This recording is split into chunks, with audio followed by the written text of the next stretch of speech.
একদিন ইদ্রিস আলাইহিসসালাম এর জীবনে ঘটে এক বিস্ময়কর ঘটনা।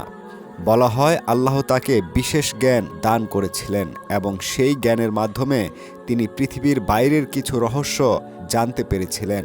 বইটিতে বর্ণনা করা হয়েছে তিনি নাকি আকাশের স্তরগুলো, নক্ষত্রের চলন এবং মহাবিশ্বের কিছু গোপন নিয়ম সম্পর্কে জ্ঞান লাভ করেছিলেন।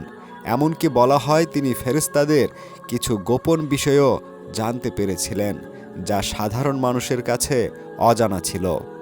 বুক অব ইনক এর সবচেয়ে আলোচিত অংশগুলোর একটি হল ওয়াচার এঞ্জেলস বা নজরদার ফেরেশতাদের গল্প। এই কাহিনীতে বলা হয় একদল ফেরেশতা যাদের দায়িত্ব ছিল পৃথিবী পর্যবেক্ষণ করা, তারা আল্লাহর নির্দেশ অমান্য করে পৃথিবীতে নেমে আসে।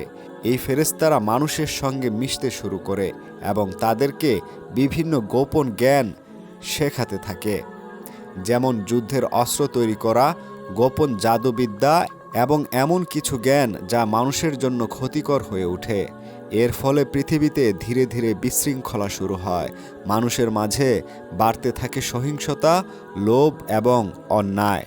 বুক অব এনক অনুযায়ী এই পরিস্থিতিতে ইদ্রিস আলাইহিসসালামকে একটি বিশেষ দায়িত্ব দেওয়া হয়। তিনি মানুষের সামনে এই সত্য প্রকাশ করেন এবং সতর্ক করেন যে যদি মানুষ এই পথ থেকে ফিরে না আসে তাহলে বড় শাস্তি নেমে আসবে।